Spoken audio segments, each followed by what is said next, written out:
All right, we are going to get this started. Welcome to the third episode of Pumpkin Emoji. As always, Jeff Koval's here along with Rod, and we have Marn, who is a co-host of ARGonauts. Or is it? Yeah, ARGonauts. It's the ARGonauts. ARG podcast. Yeah. I mean, it'd be a little difficult to say ARGonauts. I was going to say, that was me. See, that's something I always learned words wrong because I read a lot as a kid. So in high school, there was a lot of unlearning I had to do. So now when I just read something out loud the first time, I kind of just have to roll with it and trust myself on it. ARGonauts. There you go. ARGonauts. I mean, we switch back and forth on the show for if we say ARG or ARG. Like we just don't have any consistency. But in order, that's great. But in order for the pun to make sense, it has to be ARG. Oh yeah, no, something's That's a little true. lost in translation without that. True, very true. Okay, so before we get started, I wanna ask a favor of every single one of you that's watching right now. So, I don't know if y'all know, but Trump is doing the town hall on NBC. Biden is doing the town hall on ABC. Oh shit, So- we're going up against the two big Oh, boys. God. Yeah, exactly. Oh no. But here's the thing. I believe that us esteemed gamers can beat them in viewership. So go right now to twitter.com and make a call out post and let everybody know that Pumpkin Emoji is going on right now. Now, the reason I say this, it's a joke. Real We're not. town hall. Yeah, this is the real town hall. See, the thing that's going on right now is that for some reason I'm not able to post on Twitter. Maybe it's because I wish the Cheeto Man would die. I don't know. But I'm not able to post on Twitter right now. We'd really appreciate your support in spreading the word that this is happening right now. And we try not to get political. We just know what's objectively best for the world. Exactly. I mean, I don't want to, I don't want people to come to our show and think that we know better than anybody. But anyway, here's a poem that I wrote from the perspective of God. What? It's a joke. It's Coming a out joke. swinging today on the third episode of Pumpkin Emoji. We don't even have the viewership for this kind of hubris. I was gonna say, Marn, thank you for joining us as we personally tank our own careers. Oh So. my Absolutely. Thank you for being the witness to this. But yeah, What's the word? Like the justification that you give us a validation in doing this. yes. To be fair, this is the third, I think, Argonauts related thing I've recorded this year during some kind of like political debate or event. So like this just keeps happening. So it's on brand. It's So absolutely it's your on brand. At this point, it is on brand, I think. You heard it here, folks. This is branded content by Argonauts. Oh Let's see. man. I'm just making sure because sometimes there are audio dropping in the chat, so I'm just gonna get that out of the way so we're not talking to it. So you're not talking to a Yes. blank wall for. Absolutely. My girlfriend's watching. people are Hello, sweetheart. Other people are now saying they can't post on Twitter, which I think just means that Twitter is still Yeah. fucked. Well, that's kind of just for our whole realm of entertainment and media. It's like, could you imagine having like being ready for like a dead drop right now and then you can't post it? Jesus. Jesus. That'd be hard. Oh boy. Oh, somebody's hosting us right now. Oh. Amazing. Oh, that might be me. AC Sherman is Oh, hosting Andrew, us. That's my co-host on Argonauts. Hi, Andrew. Hey, that's awesome. So is it just the two of you who mainly do the podcast? Yeah. Yes, it is usually the two of us. We've done a couple episodes with other hosts from our network. We did one just like as a fun thing to do, and one because two of them made an ARG, and then when that ended, we brought them on and interviewed them. And we've done a couple like guest episodes with our creators, and that's pretty much it. We have some cool interview guests lined up for the future that I'm not gonna say anything else about because Ooh. because we haven't settled on a date yet, and I want it to be a fun surprise. There you Awesome. go. Oh, No, that's and awesome. I think that's great that, I mean, just like a lot of friends of ours, people closer to our age group than the so-called adults who really know how the showbiz runs. People in their 40s and whatnot.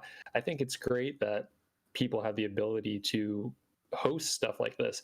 And I think especially for like our type of viewers, they're used to seeing a lot of ARG content and like that those sort of stories played out if they're not watching it themselves through people like Nightmind on YouTube. So I think that's really cool that you guys have like something that like, it's a very podcasts are becoming more popular, but 2 years ago I barely knew what one was. So the fact that like that's another outlet out there for people to enjoy this type of material, I think that's awesome. Yeah, Agreed. I as someone who works in an office basically by myself for 8 hours a day, I listen to a lot of podcasts. Oh yeah, no, I used to work in a hospital, and I'd be watching YouTube or reading. So that's just like the next natural extension of that kind of thing. Yeah, I'm just depressed and I stay home a lot, so I listen to a lot of podcasts. So he gets a lot of podcasts done anyway. Yeah.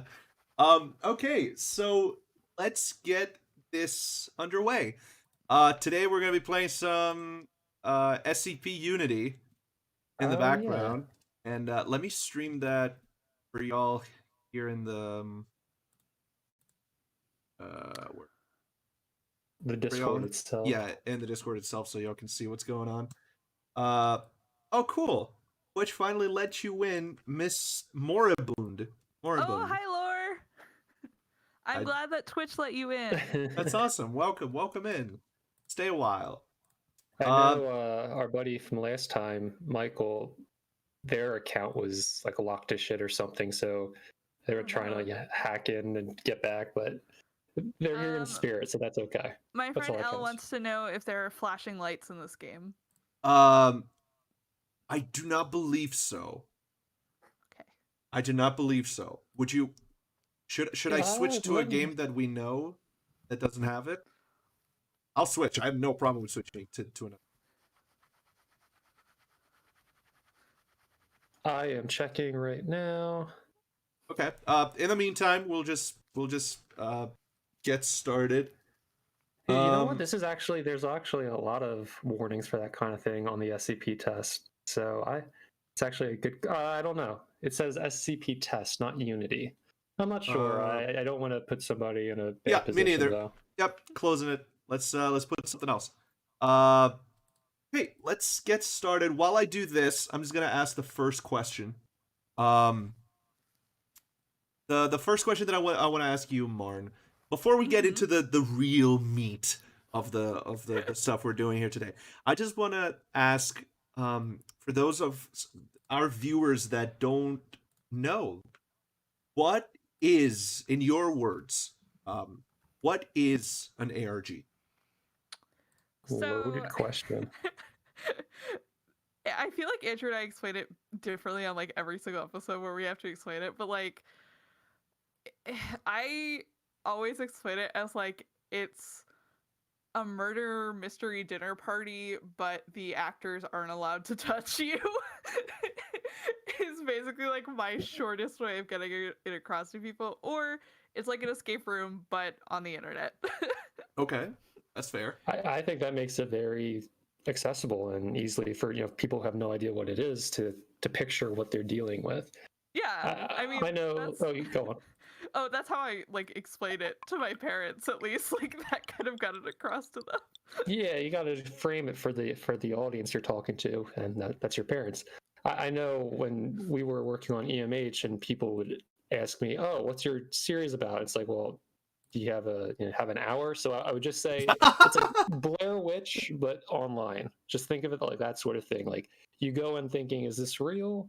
What happened to them? But you're under the guise of this story that's going on.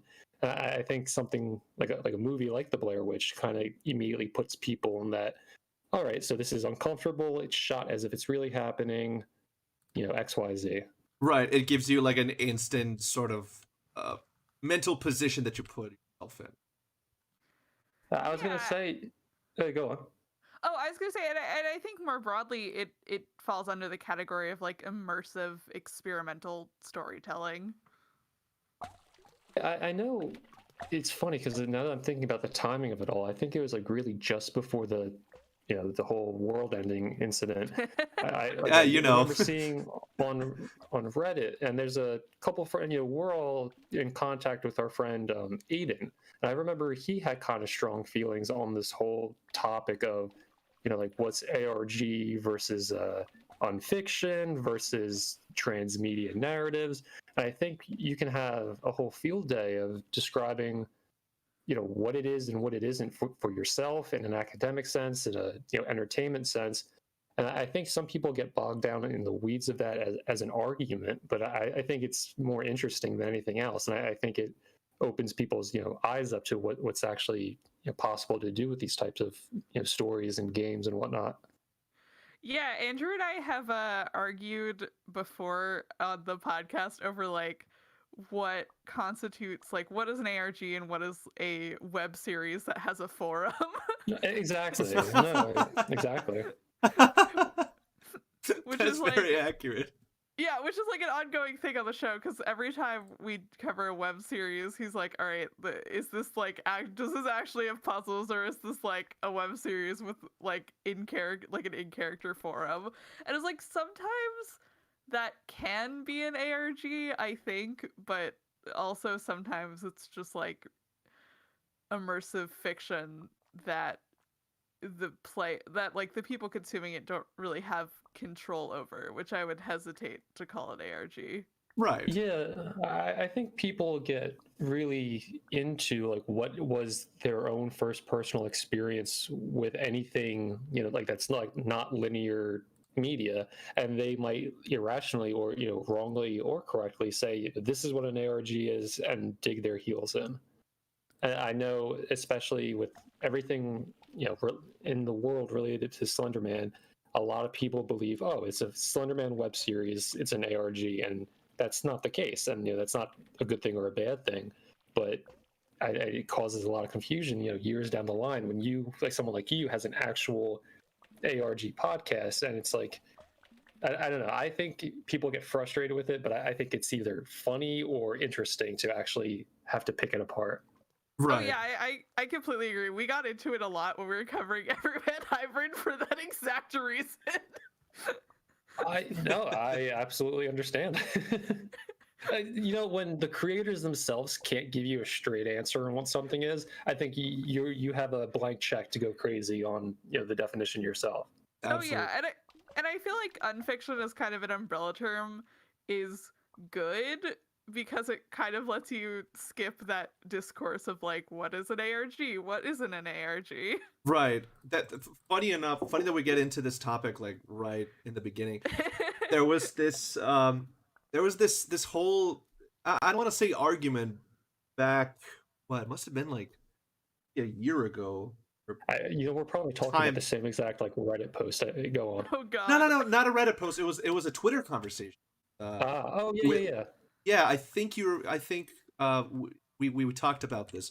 The fact that people have a name for this thing, unfiction. A lot of the people I know go like, "Oh, I don't, I think calling it unfiction is really pretentious." Right? That's exactly what the conversation goes. Yeah, awesome. and I get it. I understand wanting it to be art for art's sake without getting into the intellectual elitism of it all. However, when you have something, when you give something a name, you can now analyze it further. You can classify it together. You can put things under a category. Yes, there is the side of like, oh, maybe this is gonna get a little too elitist in a sense, but at the same time, you're also giving people the chance to look at a whole new umbrella of things. So many different projects that have in common many aspects, but then nobody really made the connection with simple terms. And then unfiction becomes this simple term of, now we can look at this whole category and understand what are the elements that compose it. What are the rules that have been set, and how do you break those rules with class? Yeah. And I think it's nice to have like that kind of blanket term, especially for stuff that might not necessarily be like a traditional ARG, but kind of fits in terms of like tone and somewhat content.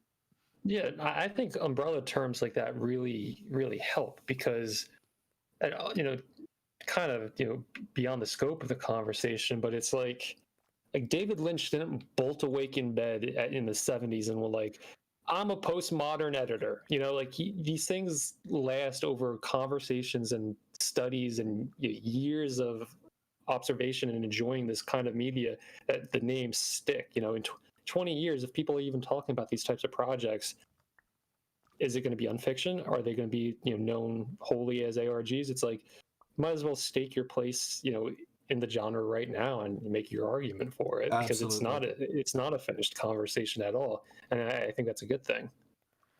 Yeah, it's also Yeah. Go ahead, it's, Mark. Go ahead.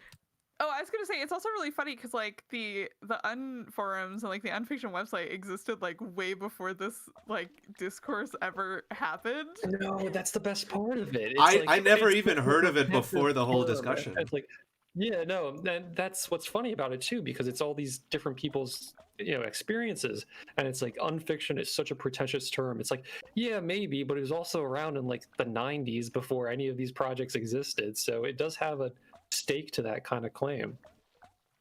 Right. Like the creator got it from somewhere, and now we're running with it 20, 30 years later.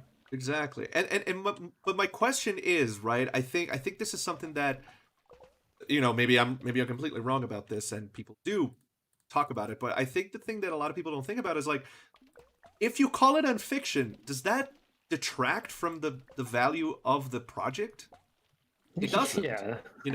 Sure, just because it's pretentious, maybe the name is pretentious, but just because it is, like, does that make the thing automatically bad?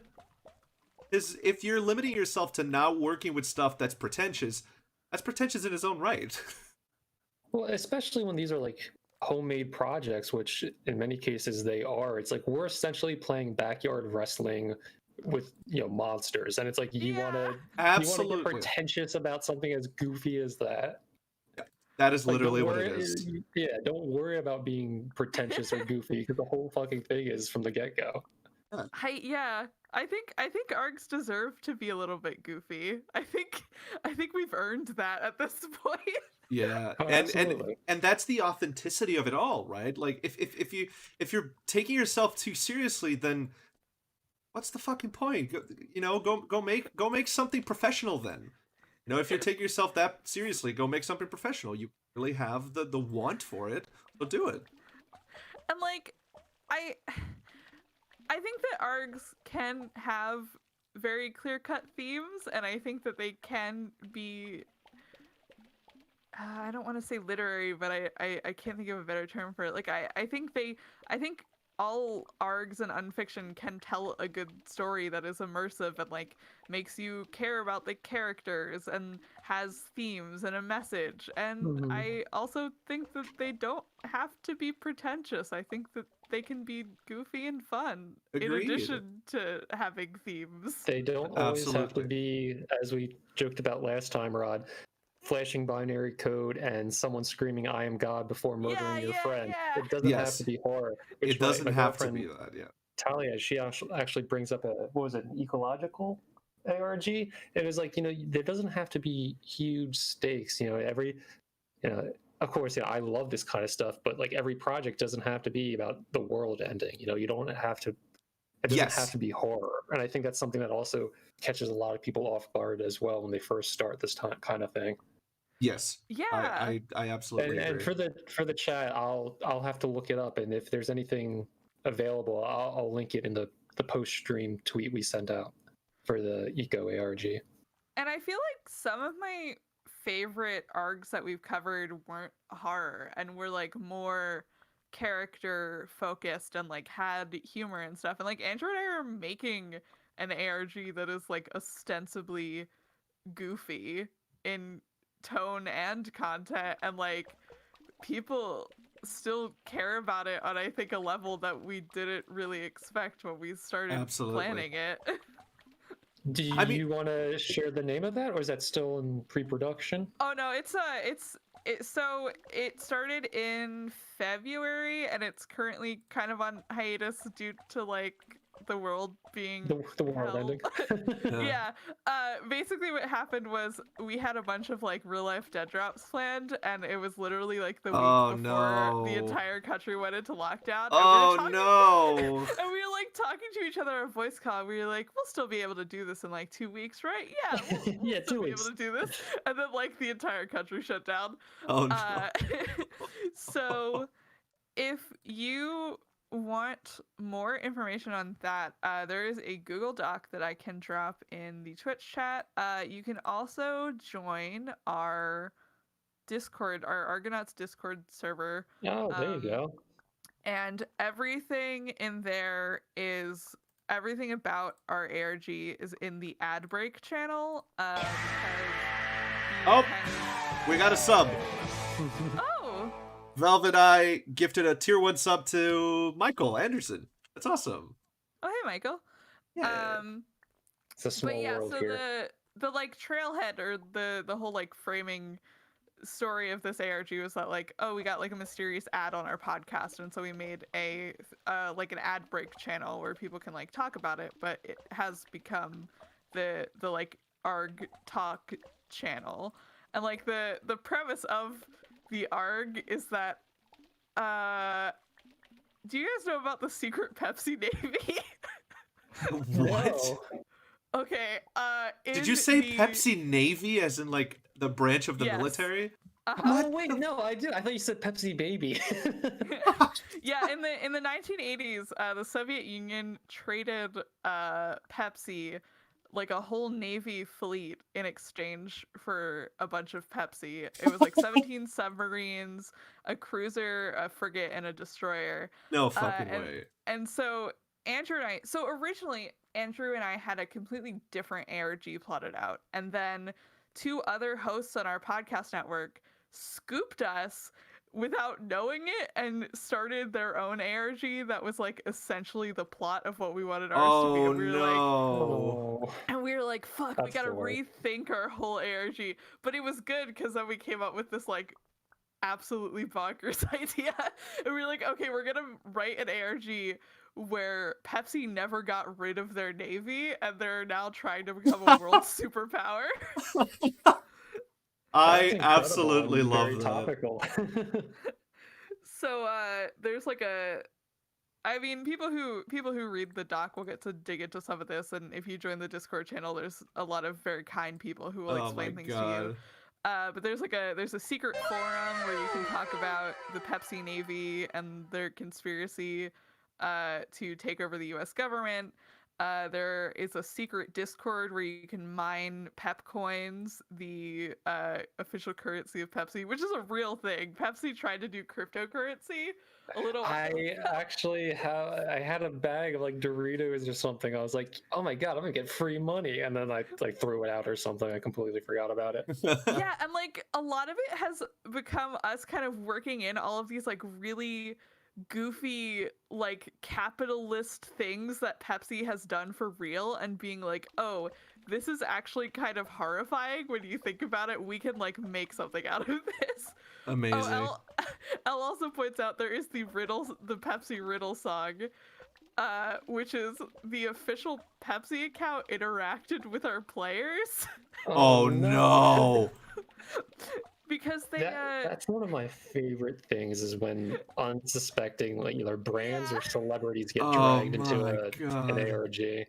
because the official Pepsi account did like a thing a little while ago that they were like, hey, reply to this with like how you would propose to your significant other, and we'll give you an engagement ring made of like crystallized crystal Pepsi. My And god. as like a bit, we had one of our characters be like, hey, try to win this and you'll like rank up on the forums. And a bunch of people actually did go and reply to the account, and Elle wrote a Pepsi version of this like folk song, the riddle song, and then the Pepsi brand account recorded their own version of it and No. replied. How did that even happen? I don't know. It literally, they did it in like 2 hours. I don't understand. Amazing. And so I we took an audio clip of the song and we put it as autoplay music on the website. That's the Trailhead for this ARG. See, it's one of those things that it's like every so often, like somebody like one of like the wonderful people in our network of people who do goofy shit like this too. Like someone like Tim Sutton will tweet like, I hate these brand accounts, I'm so tired of them. And just like it's true. It's a little odd, it's a little off-putting to see like brands talking like teenagers to each other, but at the same time, crazy shit like that, like what happened to you happens too. So it's like, let's give this experiment another 10 years before we completely block all brands on site, but at the same time, don't trust them too much. Yeah, the thing is, like, there's H Bomber Guy does a phenomenal like it's on like woke brands, and it's so freaking funny. But at the same time, every time that I see like two brands talking to each other that I happen to not like, I'm instantly like, it will block you, and you will I'm never gonna go to your competitor right now. Exactly. That is literally something that happens to me. Like, if I get an ad that's like a second too long, I'm like, I'm buying from your competitor now. I'm sorry. I have an entire mental You list of fucked up. companies or organizations I'll never buy to because their jingle irritated me once in 2013 when I God. was homesick with a fever. I run a blacklist on a lot of like popular brand accounts on Twitter, so Twitter has just like started giving me the really weird ones. So I get there was a while, there was like a couple months period where I was getting exclusively ads for Cracker Barrel cheese. That was the only thing I was getting ads for on Twitter. Delicious. That is amazing. I might need to utilize that block list. That sounds like it comes in handy, and that'd be something that it'll take away piece of utility for the viewers tonight.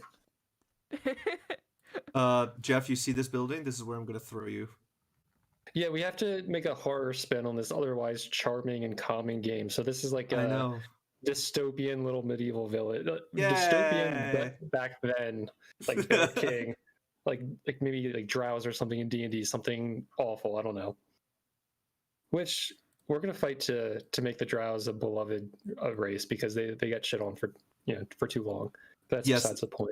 Absolutely. I was gonna say something. So one of you guys mentioned something in our first 20 minutes that it popped into my mind about I think it was about the whole not every ARG has to be horror, but it also got me thinking about like expectations about what an ARG is going to be based on people talking about it. And like if people are talking about Game of Thrones and you're obviously not an ARG, but just talking about a piece of media, people see Game of Thrones and they immediately think Lord of the Rings, something fantasy. They have an idea of what they're getting into.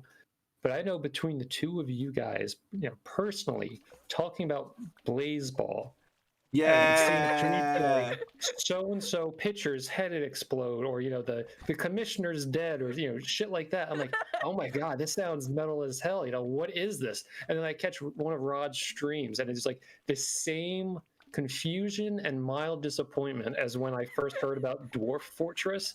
It's like you hear like the dwarf orphans are escaping in the river, blah blah blah, and you open it up and it looks like you're hacking into the Pentagon. It's like this isn't like the fantasy escape movie I heard people talking about on Reddit or something.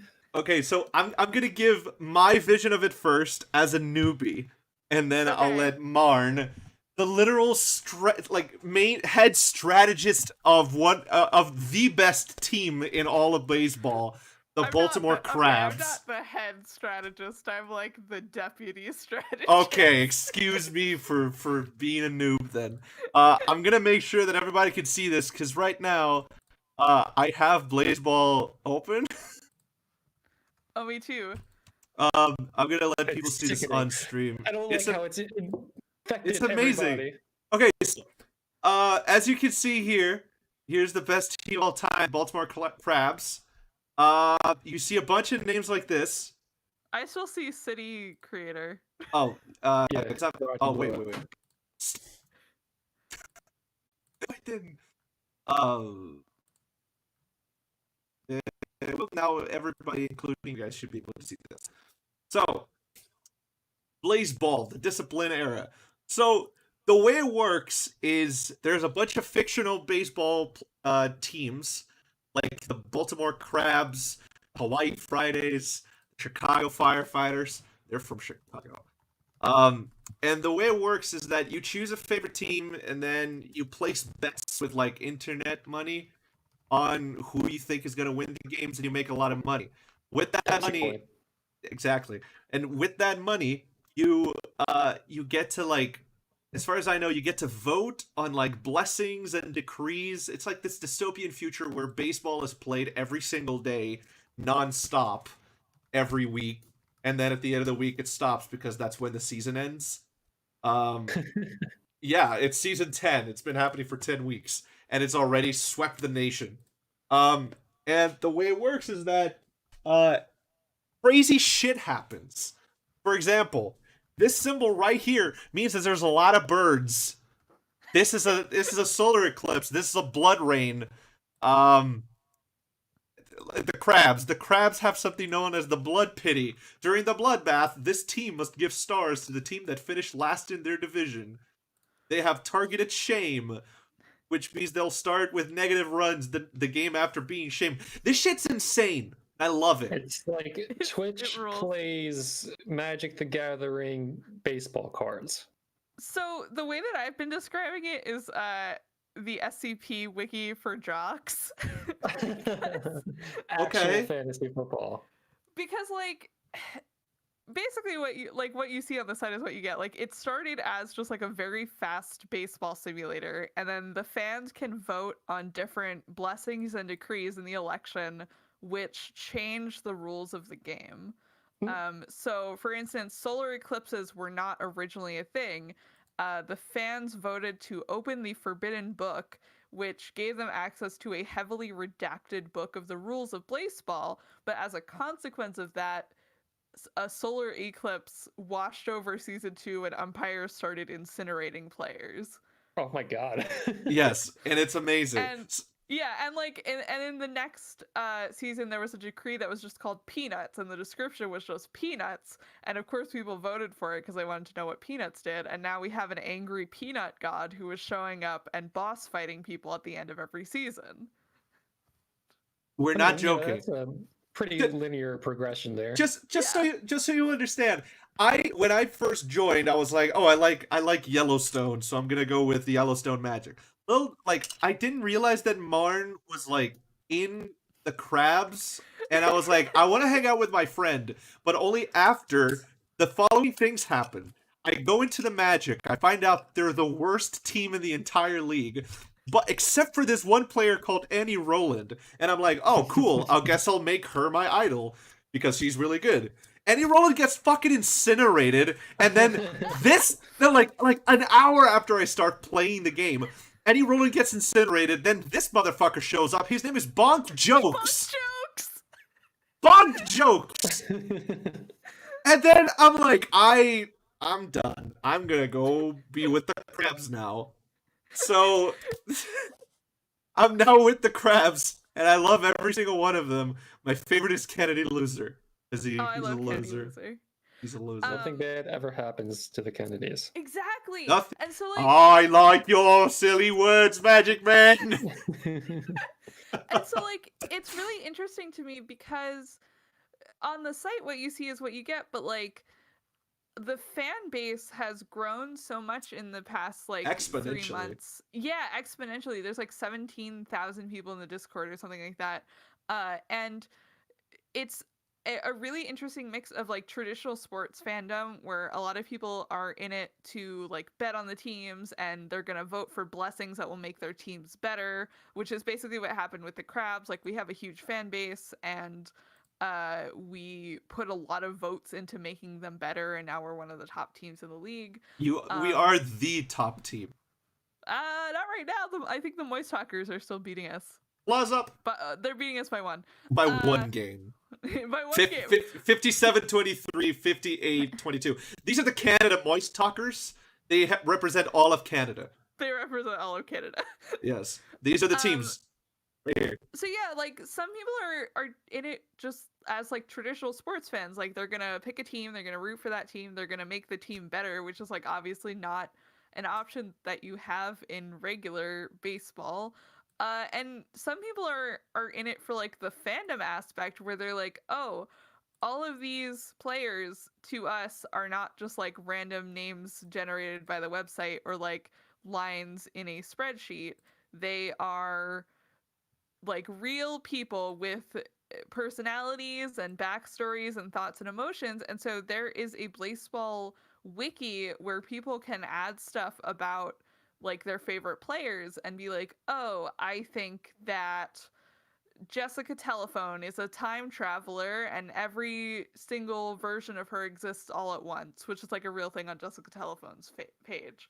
Oh my god. It's like a constructive I game didn't jack. know that.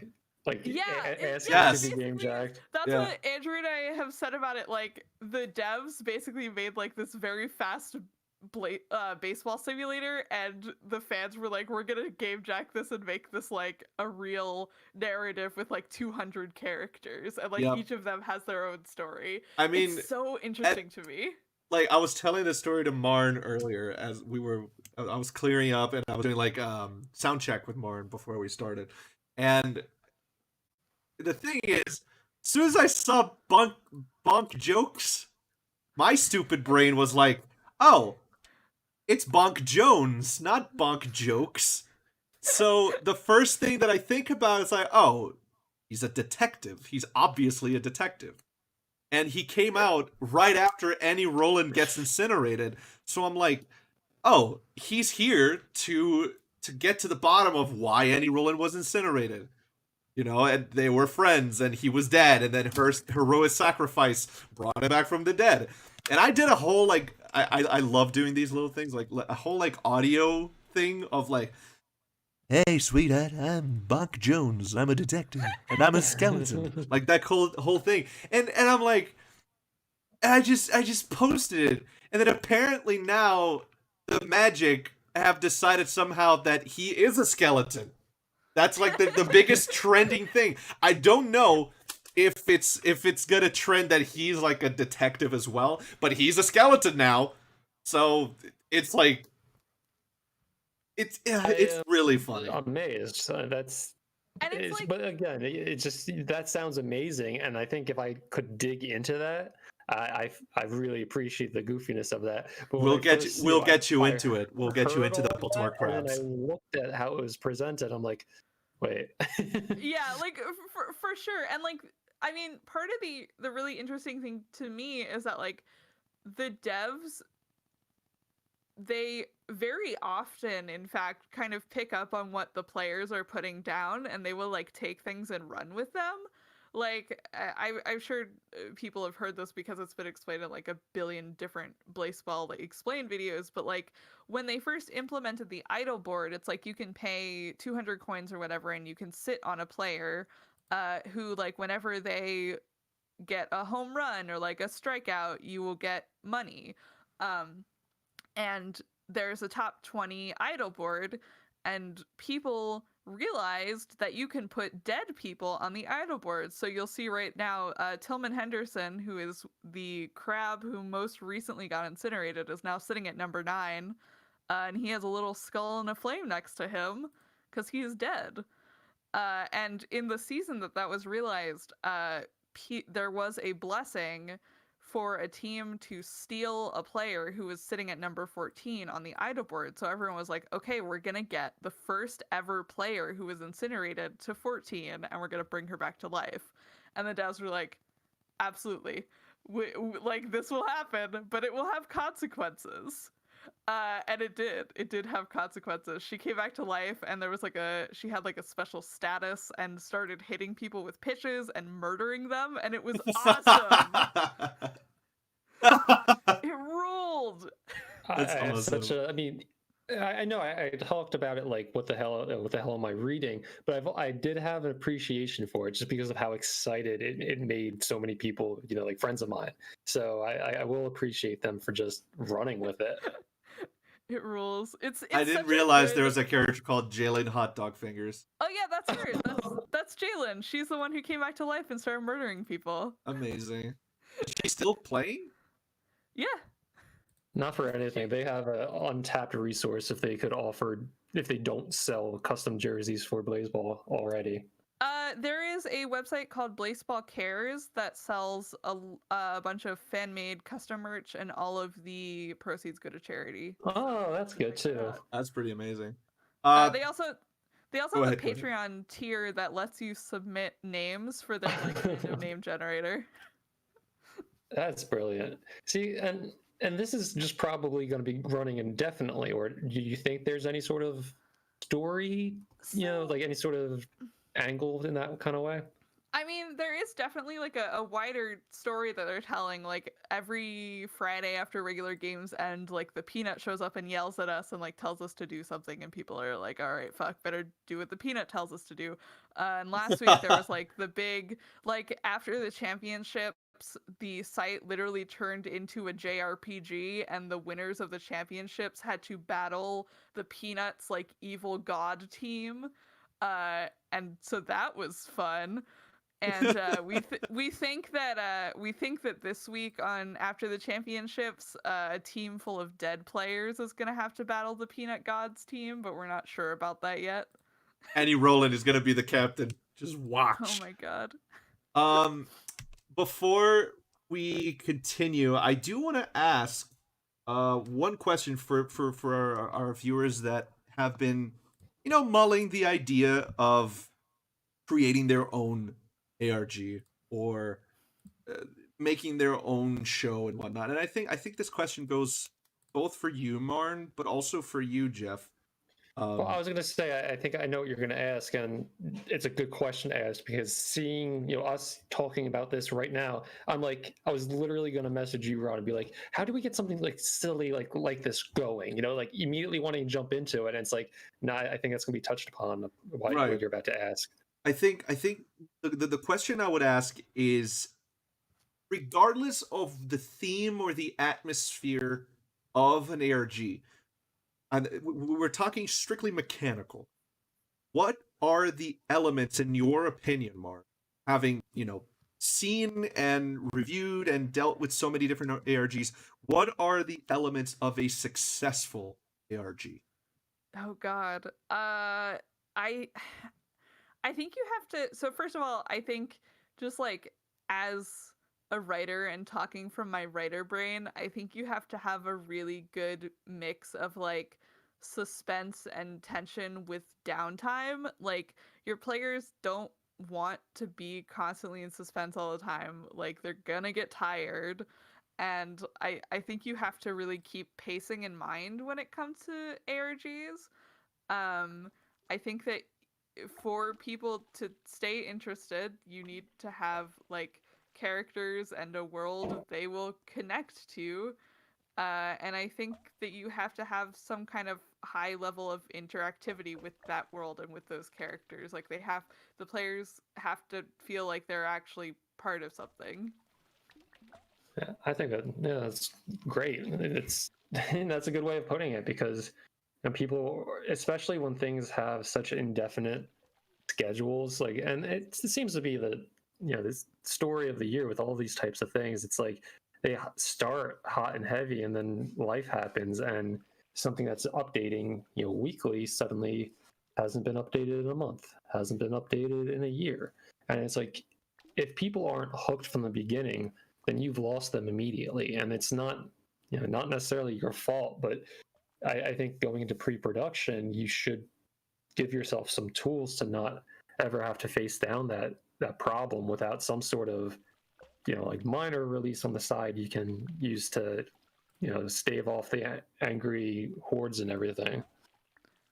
Pacing that's my big takeaway from what you just said, and I agree with that. Yeah, and I feel like in any kind of fiction, you have to like really make the audience and the people who are going to be immersed in it kind of feel like they're inhabiting the world that it's in. Yeah, no, and that's when Rod asked the question, that's kind of where my mind went to.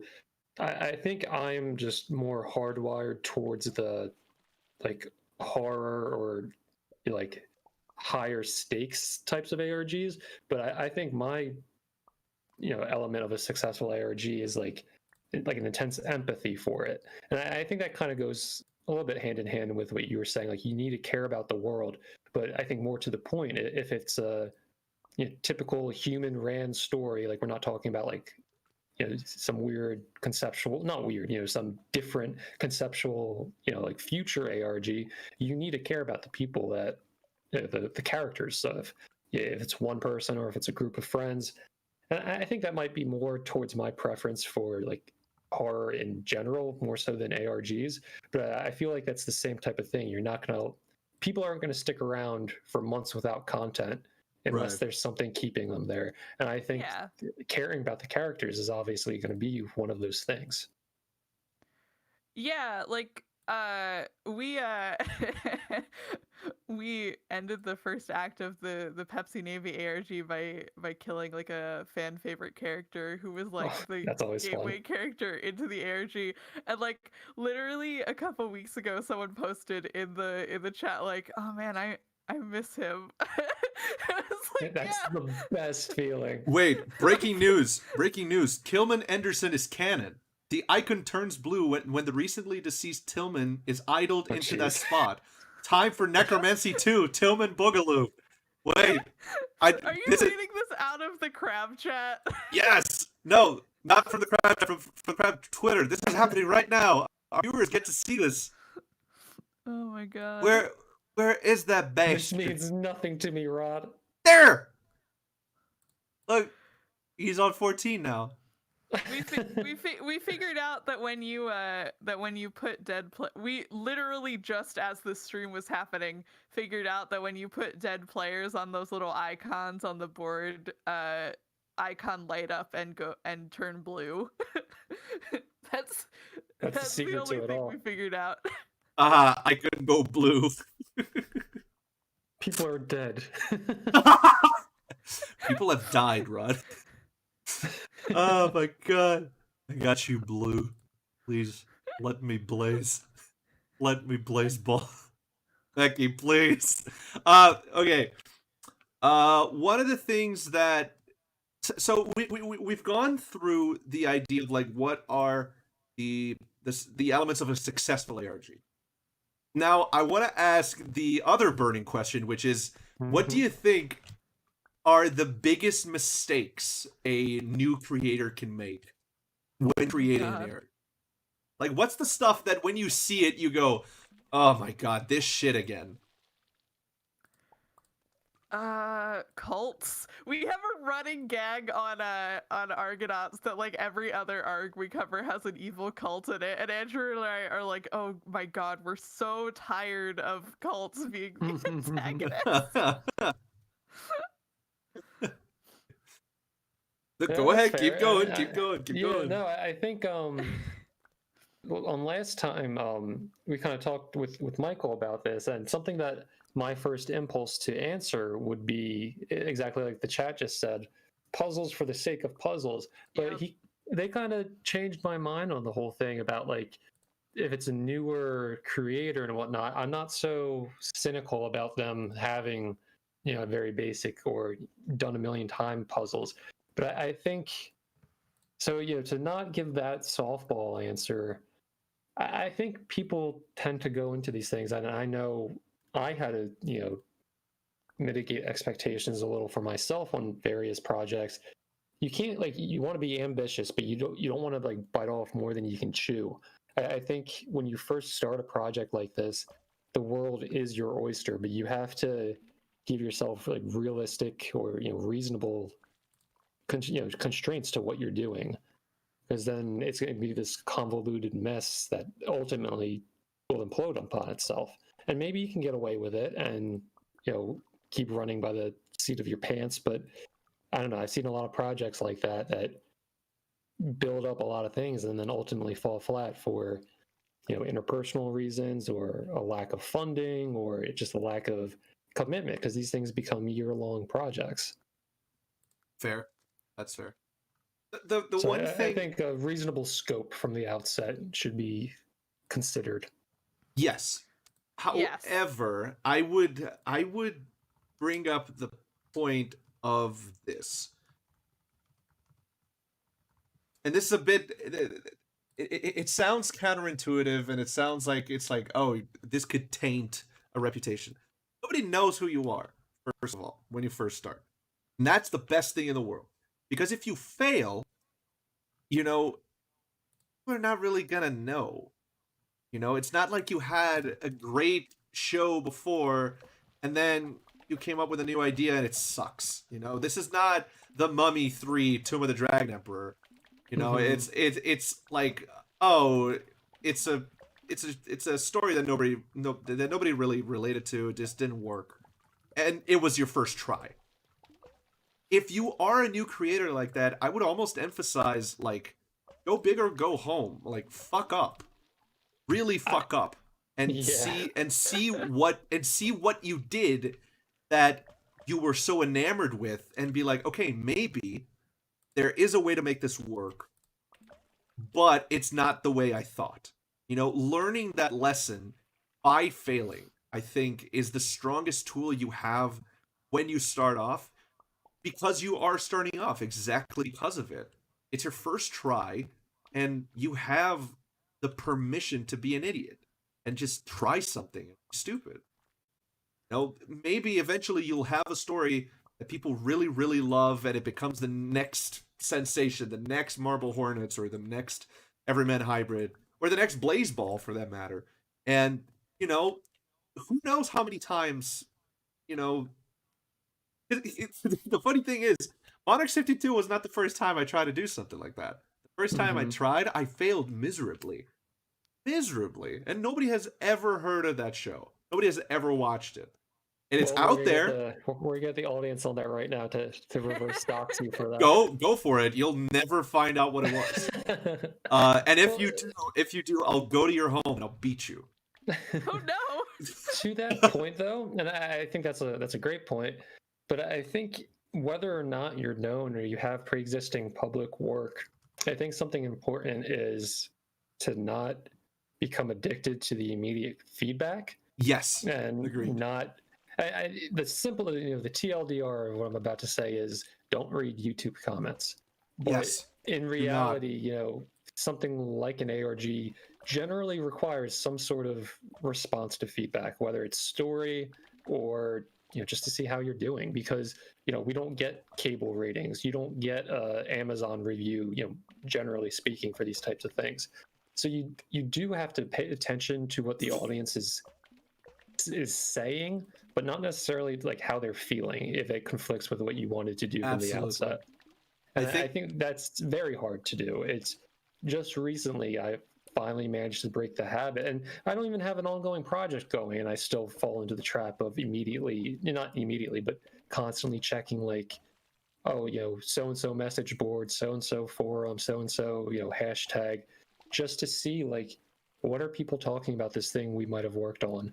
And it's hard not to take that personally. And I think especially when a project is first starting, you can't start listening to that noise, because you're going to be bending yourself, in every direction, and be a really funny shape at the end of it. Yeah. Yeah. Like funny enough, like even like I don't want to, Jeff and I are currently working on a thing, just him and I, and the funniest thing was that as soon as it came out, I heard, like, one of the comments was like, man, your audio is really bad. And I'm like, there's a point to that. Is it actually bad? Like, I had this moment where I was actually thinking, like, oh man, did I fuck up? And it's like, why the fuck? Why am I paying attention? It's just what was that about? It's like it's a telephone conversation. It's supposed to have, like, really bad audio for a reason. Yeah, no, that's the thing, and that's especially the whole don't read YouTube comments, but now, unfortunately, the entire internet is becoming. Oh my god, my jersey's coming out. Sorry. The whole internet is becoming YouTube comments. You know, Let like it out. Let it I'm, out. I'm about to go nuclear on the extended side of my right-leaning family on Oh Facebook God, because I it's like saw that. you can't talk about anything without people being incendiary little fucks about everything. Yep. And it's like literally you have weaponized YouTube comments to become the normal level of discourse. And for better or worse, I think maintaining the communities, like Marn, it sounds like you have a pretty good podcast-based community for Argonauts. Like that's going to be like the new, well, not necessarily new. That's going to be the only kind of like frontier of conversation with potential strangers that doesn't make you want to pull your hair out because Yeah. you can't like I don't even on Twitter, and I think Rod, you and I might have talked about this, or I might have been talking to my Xbox friends, but it's just like you see like people like usually attractive people, young men, young women on TikTok that blow up overnight, and then it's like everything they tweet is like some send feet pics or something. It's like that sounds like such a miserable fucking experience of the internet that's like Absolutely. everything you do is hounded by a living breathing YouTube comment. And I do my best to avoid that sort of thing, shit post the people that deserve it, but just try to be friendly everywhere else. But Yeah. it's hard. It's you're Don't be talking an to a brick asshole. wall. Don't be an asshole. I think that's like a rule that we have to remind ourselves of, because I don't know about you guys, but I've caught myself not being toxic, but just like allowing myself to become incendiary for reasons. Oh, absolutely. Yeah, And that's it's like, exactly what I'm getting at. It's like, okay, do I just soft block these people and get on with my life, or do I do my freaking scarlet letter, burn it all down type of thing? Like, I don't know. I will say this, it's free to walk away from Twitter. You can just yes, like get up and go outside and take a No, walk. absolutely, and that's a good point too. I think people definitely become addicted to social media, and more. You're absolutely right. But in my mind, in my interactions, it's generally positive. These are the observations I see about yeah, these absolutely. people who get like some sort of fame thrusted upon them, sometimes overnight. I'm just saying, like, leading to our whole ARG creator conversation. It's like the best thing in the world in their mind at that time is like, I want to blow up. I want to have 1 million YouTube followers. And it's like, if they're hounding that sort of instant feedback, they're going to go insane if that happens, sure. because it's a cesspool. Yes. Yeah, absolutely. for sure. I joke a lot with my girlfriend about like, oh haha, like it would be really funny if our projects blew up and like got a huge fandom and people like clawing each other's eyes out on Tumblr over it. And it's like, we don't actually want that to happen. Like, it would be really funny, but like I don't think I ever want that level of like recognition, because that would just like destroy There is me. a sweet spot. Where it is, I do not know, but it's definitely not 2 million TikTok followers send feet pics. I know it's not that. I think if I really do feel like if my stuff How do you know, Jeff? Have you ever been asked to send feet pics? How did we meet, Rod? Stop. You said you wouldn't. I told you not to bring this up. Ugh. We'll get to the topic of feet pics in the next episode. Yes, next episode. It's the feet Mageddon. Feet Mageddon. Oh Jesus. I do think if my stuff ever got that popular, I would probably just like delete everything and just leave the internet. And that's, I mean, I wouldn't blame you. And that's kind of what we were discussing when we were talking to our friend, fellow creator Kay, is being able to have a distinctly creative, not personality, but like way of contacting you, like essentially making a business email for your entire creative venture. And I think how they're handling that is brilliant. But something for a lot of people, they're too far gone. It's like you're going to see my best friend Evan, he can't do anything anonymously to the ARG type of community anymore. Everyone's going to immediately recognize him if they had a taste of internet horror in the last 10 years. Yeah. And it's like, Yeah. unfortunately now for someone like him, it's like, well, then everything you do with any interaction with strangers, you open yourself up to. And this is something we've dealt with to varying levels of leave me the fuck alone to, all right, it's endearing. It's like you're going to be posting Christmas pictures with your grandparents, and some kid you don't know is going to be like, where's Habit? And it's like, well, I don't want that. So how do you make that cut of like, this account is all for, creative followers and fans of our work. I'm going to be a complete ghost in my personal life. And I think, and this is probably too late for people who have their name out there. But if we're talking about creators at the beginning of their journey, I would recommend looking into that sort of designation of roles, just for your own mental health and commitment to the bit. Yeah. One thing that like, and I think a lot of people, especially in the internet, especially today, with, so to speak, fame being such a thing that like, oh, you finally got it, like I can't throw this opportunity away. It's like, I'm sorry, man, if somebody were to like be a dick about it, you can just tell them like, no, fuck you, get away from me. Okay, like nothing stops you from doing that, and you have the right to do that.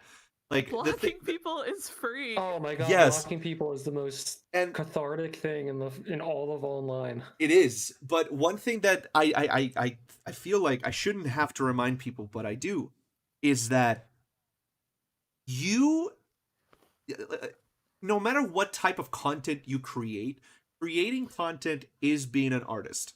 Okay? You are making art. Whether it's fine art, lowbrow, parody, whatever it is, you're making art. So as an artist, you're making these things and you're choosing to create art. People giving you fame is their choice. You're not held responsible for the fame that people choose to give you, or you're not supposed to give them anything just because they decided that you're now an idol to them. You don't owe anybody anything. For sure. People commenting like, can you send me a picture of your a video of your hair, like how it's styled? And it's like, I could, but no. I'm not going to. I'm not going to, and if you ask again, I'm getting a restraining order. Yeah. Well, I think something I got lost in my whole personal frustrations with certain aspects of that conversation. My whole bit is, if you're a creator in any sense, if you have any type of normal day job, it's an extension of, you can't be wired 24/7. And even though the world and the communities you find yourself in might treat you like you should be wired, you have no obligation to them to be wired 24/7. Yeah, I think that's the whole feedback addiction that's the crux of what I was getting at before I went on my Jersey laden tirade. No, I see where you're coming from, Jeff. You didn't go on a tirade. You just explained how it was for you and the experiences you see. I think one thing that is very important, and this is not to get too deep into the subject, but there's a friend of mine who's a creator, and we here, the three of us, we all know this person. I don't know if you all know what's going on, but they have been the target of like people, bringing really fucked up shit that isn't true about them, and trying to do like call outs and that kind of shit. And not to be confused with the major fuck that guy that happened earlier. Yes, no. Okay, I'm just gonna be plain with it. I'm not talking about Adam Rosner. Okay, I'm not talking about him right now. Yeah. I'm talking about someone who actually didn't do the shit that they're being accused of. The thing about it is that they came up to me and they're like, well, how the fuck do I deal with this? And I had the good fortune and good peace of mind to look at them and say, just separate the two. You're an artist. Keep making your art. Forget about the people that are talking shit about you. Forget about the stuff that they're saying about you to other people. That is not going to change the fact that you didn't do those things, and your art is still there. Focus on your journey and your own path. Stop giving the time of day. Done, but definitely a yes, possible absolutely. way to go about things. It's way easier said than done. But in the end, you're going to have to make a choice between, am I going to give these people the time of day, or am I going to just focus on the stuff I'm doing, the stuff I have to do, you know? And when you decide to just say fuck it and keep going your own way, those people are going to lose the power they had over you because you just don't care about them. It's the caring about the shit they're saying that gives them their power. Whereas your power comes from the fact that you create art. And you just got to keep doing that. Just keep creating. This is very funny to me, as like I know that the two of you have like way bigger audiences than like anything that I do. I do not. But go on. Funny. Thank you for thinking that. I appreciate it. This is very funny to me as like someone who writes web fiction and literally writes content for I would say probably 20 people who like and like in that aspect of content creation, it is kind of a situation where like a lot of the people who read the work are like people I know and am friends with, either because we were friends and then they started reading my work, or because they started reading my work and then we became friends. So it is kind of like a funky content creator situation where like in the back of my mind, as I'm like writing this stuff, I'm like, oh, this person is gonna like flip the fuck out over this thing that I'm writing, and that's gonna be so much fun for me. No, that's excellent. And yeah, don't let I'm the old man yelling at clouds in this three-way conversation right here. So don't, yeah, no, that's awesome. And you know, like you can still access that. And I think especially if you do get to develop these little types of communities of, you know, if not friends, then people you can at least relatively trust, then I think that's definitely always, you know, it's always possible to get back to that, or, you know, just achieve that. And I think if you can, then that's something to really, what's the word I'm looking for? Not cherish, but, you know, appreciate that. Honestly, I think the word is cherish. That's the one. Yeah, no, it's a good word. Because the thing is, like, fuck, like, you and I, Jeff, like, the first time I talked to you, I was your friend. I was your fan, not your friend. And then we became friends. And it's like, I'm very thankful for that, because at the same time that I'm inspired by you, I'm also like, you're my buddy. You know, we can talk.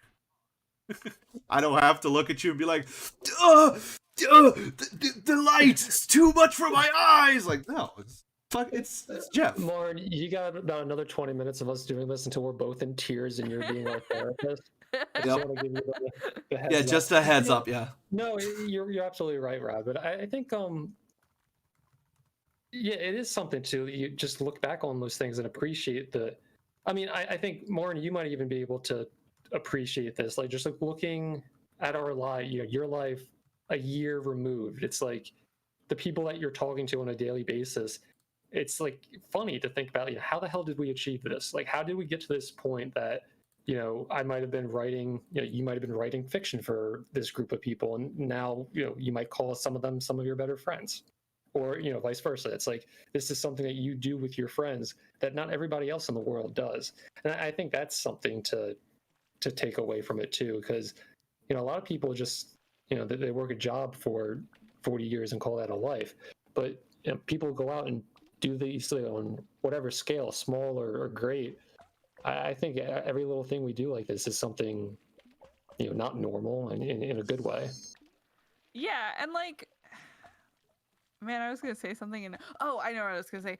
And Andrew, my co-host, was just saying the other day, like, it is wild to realize, like, as a small-time podcast host, that like people listen to other shows that you're on and they like follow your projects because they're not just like a fan of the one show that you're on, they're like a fan of you as a host, which is like an insane thing to realize.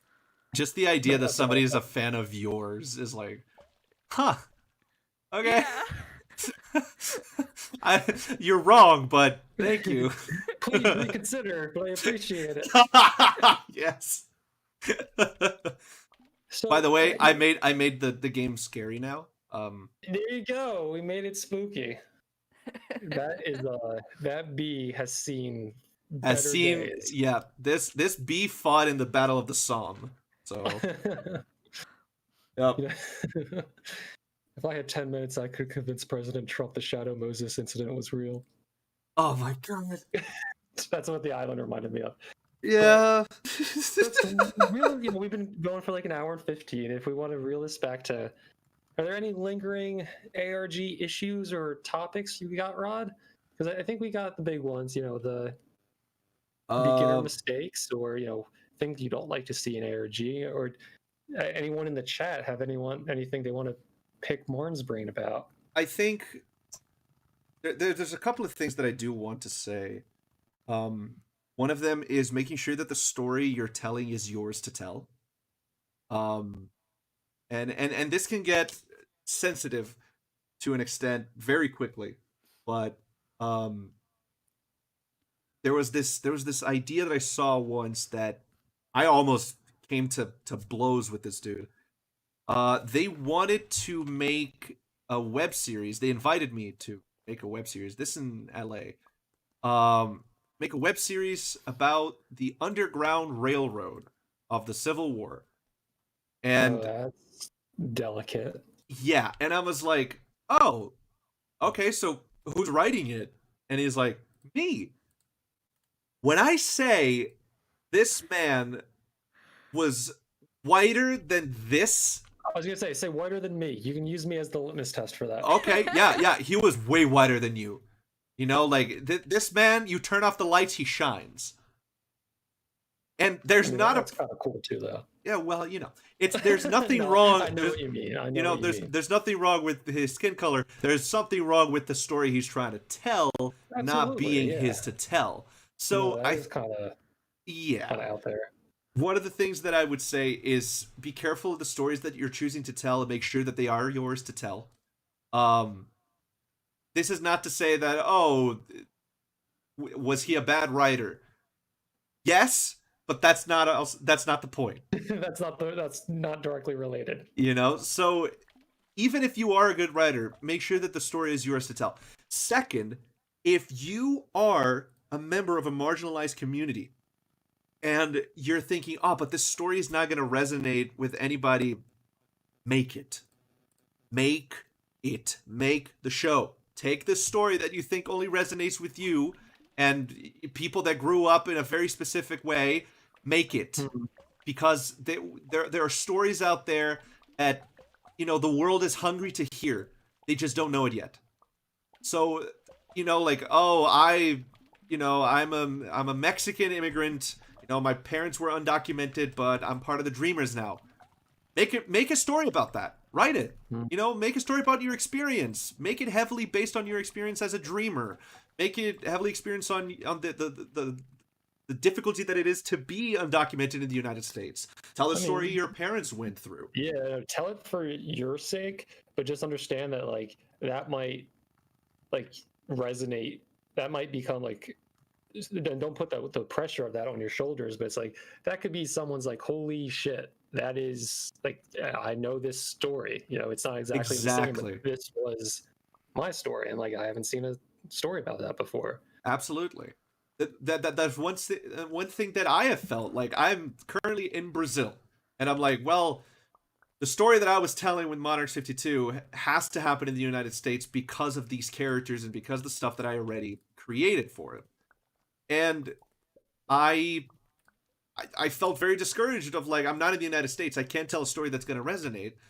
And then I decide to make a story about, a guy in quarantine with the government going insane and taking over the country. Little did I know, that story's on news the next day. Exactly. The story's in hiatus right now because I don't have the money for it. But at the same time, it's fuck, that story became extremely relevant from one day to the next, And at first I was this is just going to be a story that people that like The Division are going to which is a very specific video game. And it's no, actually people, it's a story that a lot of people can resonate with. See themselves. And no, that's interesting you bring that up. Kay recently, might have been today, tweeted something along those lines. It's like, you can tell your story now, and especially if there's not a huge audience for it, in a month or years down the line, it might randomly catch fire. So, and I think that just goes back to our whole feedback loop thing from before. It's like, don't get it, don't dwell on that too much, because that might blow up in a good way randomly. So don't make that like the point of what is successful for you, because Exactly. one way or another that story will be told eventually, even if you have to end it prematurely or not exactly how you want it. Get that story out there, even if it's not personal, even if it's just something goofy. Exactly. It's something like you would say, Rod, just keep making it. Yeah. And like Keep making it. trying and failing is fine. That's like the basis of basically all creative endeavors, is you fuck up and then you learn. And then I boom, like all of a sudden you make an amazing show and everybody's like, holy shit. Like, and then they go back and they watch your other stuff and they're like, oh my god, I slept on this. Like, this was Yeah. really good and I just didn't have the time to watch it. And then another thing to keep in mind, inspirations and yeah, developing of ideas and other platforms. exactly. And another thing to remember, people not liking your stuff isn't always malicious. Sure, there can be like, oh, I think this is fucking stupid. Sometimes it can just be like, oh, I don't have time for this. I don't have time to really engage with the story. Want to, but I can't. I mean, sometimes it's just like you don't enjoy the genre, which is fine. Exactly. Even if the story's really good. Yeah. Yeah, Sometimes it's like you're making a sci-fi story and I don't like sci-fi, and what? Cool, fine. Yeah, and that's just like Rod was saying, make the story for you, because you'll drive yourself insane trying to please everybody, people who might not even enjoy the ARG in the first place. Let me use an example of something that it's funny and depressing at the same time. When you think of Lord of the Rings, right? It came out in the 40s, and it's still talked about. It's still so influential. It's so important for world culture. When you think of, for better or for worse, even if you think of Harry Potter, right? Fuck J.K. Rowling. But when you think of Harry Potter, it came out in 97, the first one, I think, 98. And it's still talked about, even though the movies are done a long time ago.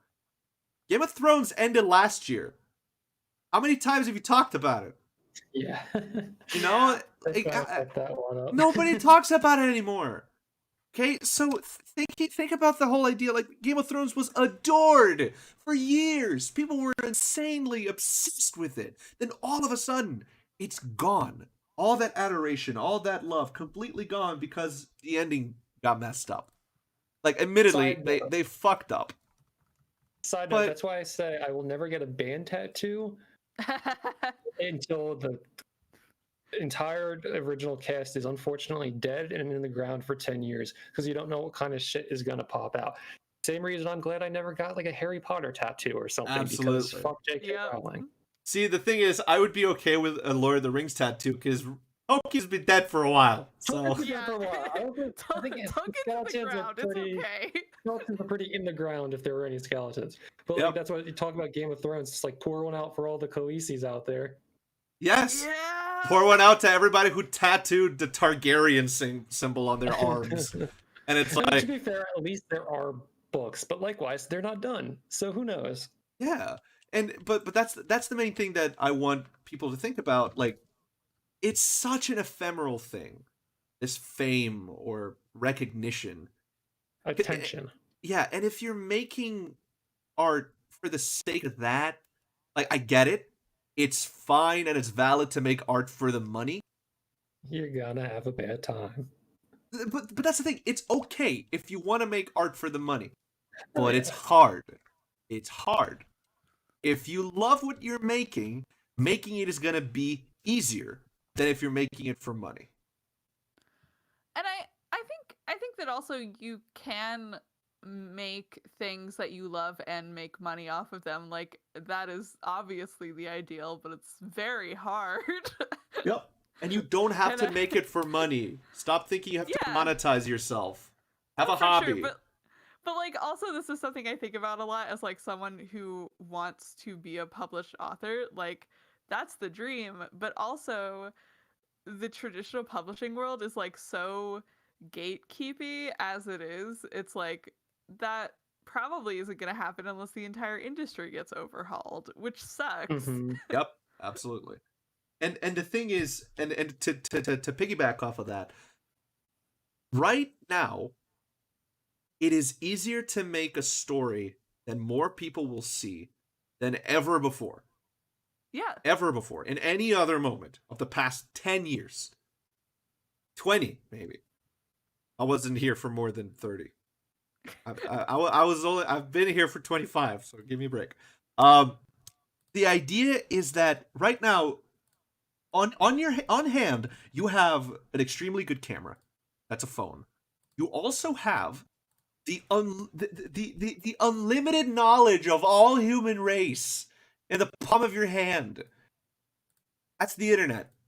Yeah, okay, porn, 4chan, and games. But also, you have access to the collective knowledge of all of mankind.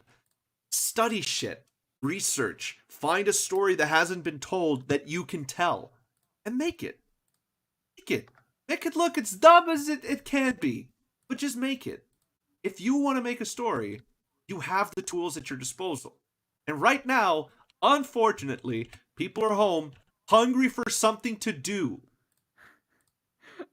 One of my friends who is also like a tabletop writer and a ARG person made a joke recently that like the only ARGs that are getting made in quarantine right now are like people who sat on an unfinished ARG for like 10 years and finally have the time to finish making it, Yep. or ARGs that started pre-quarantine and immediately died because the creators were like, oh no, fuck, what do we do? Yep. Oh no. I mean, I'm gonna give everybody in the chat a free idea for an ARG right now. Free idea. Free genius idea. I don't even want royalties. Genius. Make an ARG about a person who doesn't know the quarantine is happening, who doesn't know there's a virus out there, and they're completely immune and cannot catch the virus or pass it to somebody else. That's it. They have no idea what's going on. The world is just empty for them, and it's silly as hell. It's silly as shit. It's like this. Dr. Manhattan. That's Mr. Magoo. No, sort of like a Truman Show where, like, it's just like this person's just walking. Yes, Michael, the last man, but he's a himbo. He's a himbo. He's just walking around, and he's immune to coronavirus. He cannot pass it to anybody else. He has no idea why people are just running away from him constantly. In fact, he hasn't seen a person for the past month or so. I don't know if you guys know this, but so Ben Drowned came back like basically as soon as lockdown started. Oh boy. And the guy who makes it, Alex Hall, actually had to change and I think maybe retcon some of the plot points because they were he accidentally wrote a plot that hit way too close to home for 2020. Oh boy. He like there was like kind of a quote unquote like real life 2020 plot taking place alongside the regular Ben Drown stuff that was like, hey, there's gonna be like a global pandemic that like the government knows about in advance, and there's gonna be like riots against injustice in the streets. And right now he's literally Michael's right, he's on rewrite hiatus number 3 because he kept putting stuff in his thing that like would then happen in real life at the time that the thing was coming out, and he was like, oh no. Oh What my kind of black god. magic happened there? It just Simpsons himself. Like I feel a little bit bad for him because he sure did go and do that. I feel horrible for him, but at the same time, like, I can't help but like, I don't know if this is an asshole thing of me, but it's like I can't help but want like, no, keep it in. Keep it in. What are you talking about? Just keep it in. Because I mean, you're probably gonna. I guess saying it out loud like this sounds a little impersonal, but it's like you're gonna have probably the same net amount of people complaining that it's delayed, that it's being insensitive. So it's kind of like do the quick math on that one and see which one you prefer. I mean, the thing is, like, you're telling me that when the Black Plague was going around, people didn't make stories about the Black Plague? What was the Cameron, the 100 Stories in Solitude? Yeah, I mean, yeah. Freaking Red Mask of Death by Edgar Allan Poe. You know, that was just when they first brought Taco Bell to Europe. Okay, listen. No, but it's like, the thing is, like, yes, it can sound insensitive, but at the same time, it was insensitive to make fucking comic books about World War II. Yeah. Captain America was there. You know, like, yeah. I think what Rod's trying to say is just add Captain America and anything automatically becomes acceptable. Yes. Yes. I don't know. It's just Captain America could not save the Nicolas Cage 9/11 movie. I don't think that's a fix-all solution. No, Rod, I totally get what you're saying. Sometimes topics shouldn't be off topic just because reality is so fucking bizarre now. Like, if he was writing that for a year or whatever, I get it though. It's a hard place to be in, and a place I'm glad I'm not in. Yeah, same. But to be fair, I wouldn't change it. Like, I guess that's like, that's not a nice thing to say, but at the same time, it's like, some art is nice, some of it isn't. You know, like, of course, don't fucking put slurs and shit for no reason. Don't Tarantino yourself. But it's like, Tarantino yourself. Yeah, but it's like, look, like, fucking every man hybrid has a moment where a guy eats a baby. Okay, like, that's fucked. But it's part of the story. I think my crowning moment of viewer feedback is after everything was said and done. The question came up in either some comment or some tweet. It's like, what happened to the baby? Like the quote unquote actor. I'm like, I don't know if I responded, but I guess I'll spill the beans here. It's like, that was a fucking towel. Like, it was a pink towel wrapped up around Evan's arm. Like, there was no baby. We didn't borrow Steph the character's quote unquote real life baby or something for that scene. You heard it here, folks. You heard it here first in Pumpkin Emoji exclusive. Jeff Koval, Everyman Hybrid Man, lied to you. He lied to you. Well, you know what? I take that as a compliment, because what was the fucking movie, American Sniper, that Bradley Cooper was holding the fucking Cabbage Patch Kid, and it's like, I killed so many men. It's this one thing holding me to this mortal coil. It's like just sitting there staring at him with this fucking thousand-yard stare.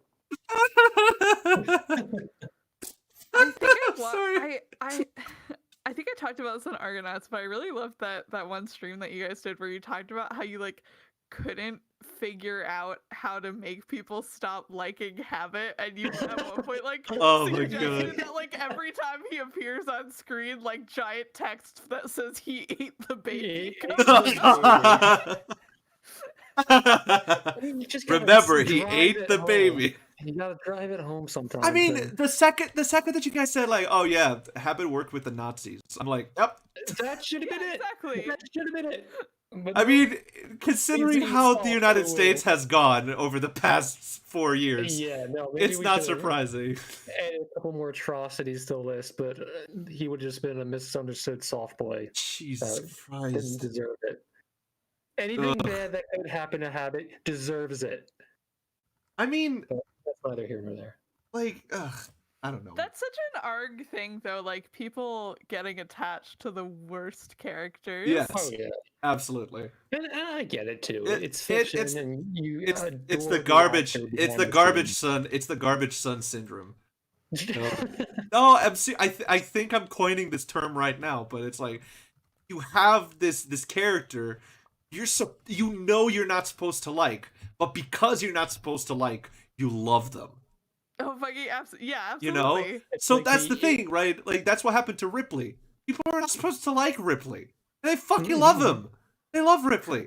They brought him back from the dead. It's like, So there you go, Rod. We'll coin that. The garbage son, also known as the inverse Scrappy-Doo theorem. yes, it's the garbage son syndrome. I'm coining that right now. You heard it here first. So habit is a symptom of the garbage son syndrome. Habit is a symptom of the garbage son syndrome, but he is not the disease. The cause. Ah! Yeah, He okay. might be, I'll though. give. No, I'll give No, you that. said He's symptom. not. Symptom implies it's not the disease. Yes. Habit could be a symptom and disease of garbage son syndrome. Yeah. We're No, getting very deep in the weeds here. Yes, I think garbage son syndrome began with Scar from Lion King. Oh, Everybody's supposed to interesting. hate Scar, Yeah. and it's like, oh god, he's so cool. Or like Hades from Well, like wasn't most he fucking? Who's the actor? Wasn't he? James Woods, that asshole. Or it wasn't James Woods? No, that was Hades. Never mind. Hades was James Woods. Jeremy Irons. Jeremy Irons, yeah. That sounds right. Yes. Jeremy Irons. But yeah, garbage son syndrome. You make a character everybody's supposed to hate, and everybody ends I'm up in just love gonna with throw them. it out there before we wrap up. I'm almost positive Garbage Son has existed before a 1994 Oh yeah, for sure. animated Oh, okay, yeah, film, sure, but yes. I appreciate it. I think maybe for this conversation about like the Tumblr communities that we're honing in on when we have this conversation, I would say that's like probably a good entry for modern day Garbage Son lovers. Yes, absolutely. You The old you can heartthrob. totally trace garbage son lovers back to like Pride and Prejudice and Mr. Darcy. I would even say Yeah. Sure. Paradise Cain Lost and Abel. or the Bible. Oh my god, Cain yes, and Paradise Abel. Lost and Satan. Yes. I wrote a whole Satan was the I wrote a whole original paper Garbage about Son. that. He um, was a soft boy ooh cast from heaven. Jesus Christ. I literally wrote a whole paper on that in college. Did you use that exact phrase? Because if you didn't, that was a No. missed opportunity. I mean, Shadow the Hedgehog is a garbage son. In this essay, I will. Valuable, an 800-year-old document to Shadow the Hedgehog. Jesus Christ. Shadow the Hedgehog is a misunderstood garbage son. We In need this to make essay, I will. We need to make graphical supplements to this, like the spectrum of garbage son. It's like, my was God, Jesus the Christ a pyramid. garbage son? The No, he pyramid was of not. garbage son. Garbage son? No. Jesus Christ was the first himbo. Okay? I'll allow it. I don't Who else? He was a Bernini. carpenter. Leonardo da Vinci was a garbage son. He was an asshole. No! Fucking Machiavelli! Machiavelli's an asshole. Everybody loves him. I mean, I don't think they love him. They might appreciate him. No. We'll do a special episode about garbage sons and a Okay. presentation. Oh my God. Rob Yes. will have to make a PowerPoint presentation. Alright, fine. But you have to make a presentation on why people should hate Habit. And if it doesn't work... Hey, I made my case in that live stream. Mm, But you know what? I will belabor the point because it's something I truly believe in. So yes, fine. agreed. Accept Okay, it. fine. I'll do... Marn, you have to do something too. Oh no. Oh, You- at the very least, you have to kill one of the chat viewers. You have to pick somebody Oh, to yeah. sacrifice to Yes. the Pumpkin King. Okay, Oh so... god. Before we proceed, I'd like to thank everybody who's been here so far, supporting us on the stream. If you haven't followed us yet and you think we deserve it, we would really appreciate that follow. If you have Twitch Prime and you're able to subscribe, we would also really appreciate that. You get Twitch Prime for free every time you subscribe for Amazon Oh my Prime. God. Couple of other things. We Jeff Bezos is a garbage son. Yeah. No, fuck he's Amazon not. Prime. No, he's not. Jeff Make your Bezos account is just payable. garbage. He's just garbage. He's just garbage. Another thing is, Marn, do you have a Patreon? I do. So Argonauts has a Patreon. You can find it at patreon.com, PUHTRAYIN.com. Patreon. Look at that. Because I pronounced Patreon wrong on our very first episode, and we and Andrew bought the URL instantly. That's My brilliant. right my writing and the fiction stuff that I do with my girlfriend Alyssa, who is in the chat right now, also has a Patreon, which is patreon.com/card0press. Okay. Would you mind putting your Patreon in the in our DMs so that I can Yeah, I put it in got you. chat? Yeah, we always do a little follow-up tweet with the person you're killing, and as well as any projects or like Rod Yes. saying your Patreon Oh, links and yeah. stuff like So you have to choose a viewer right now on in the chat to execute. You're sacrificing them to the pumpkin god. Oh no. Yes, Pumpkin and if King, you Pumpkin God, either pumpkin way. god, yeah. If you don't do that, the pumpkin god will rise from underneath the Earth's crust and eliminate all life on Earth. So Oh god. Blake isn't here, and that would be my choice. My friend Blake and I are fated to one day meet in single combat and kill each other. In the absence of Blake, I so think you don't have to you don't want to like lose that death match by killing them It's here. true. So Oh, okay. My friend Kat has requested that I sacrifice them to There you Pumpkin go. God. okay. Can you post your Twitter in the chat, and we'll get along with your execution momentarily.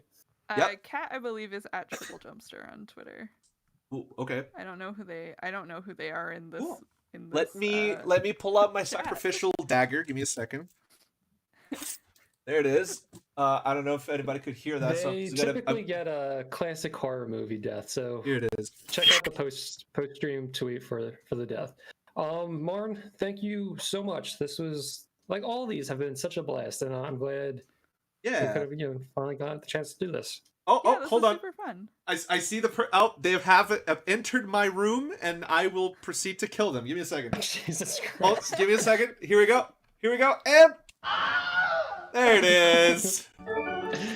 So low effort. We did it. We did One it. more person sacrificed. The pumpkin god is sated for another day. For another 3 days. Another, not 3 days. Our next, 4 days. Oh my Something like god! Oh my god! You know what time it is, Jeff? It's What time to time is it? announce It's time to announce who comes next. This one's a Are big we gonna one. do that because this is our Thursday stream? We can dangle it over their head again. Can we? Yeah, Because this you is a can big announce it, one. 'cause I can hear how excited you are. So This go is ahead. a big one. So, my dear friends, ladies and gentlemen, and non-binary folks, the next pumpkin emoji will take place on Tuesday, the 20th of October, and we will have among us, not the game, but among us here in the studio that is in space. We're currently flying in space in orbit. We will have some horror royalty join us as we welcome one of the original Blair Witch Project 5. We welcome Mike Manello and Nick Braccia, both of them who are working on their project Video Palace. We will welcome them here in Pumpkin Emoji. And I am beyond excited for this. Yeah, Beyond we're excited. in a little over our heads, to be honest, but we'll have fun with it. It'll be a good one. Absolutely. I'm And so excited. yes. Okay. Ladies and gentlemen and non-binaries, thank you so much for being here. This has been Pumpkin Emoji episode 3. Marn, thank you from the bottom of my heart. Really appreciate you. Thank you for having me on. This was so fun. I love Of to talk course. about ARGs. Yeah. Okay. Goodbye, our friends and enemies. Goodbye, everybody. Have a good night, my friends, and have a terrible night, my enemies. Good night. Oh, can I say the thing that we say at the end of every Argonauts podcast? Do it. Sure. Do it. That's ARGs, baby.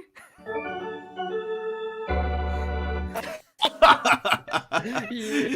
Good I love night. it.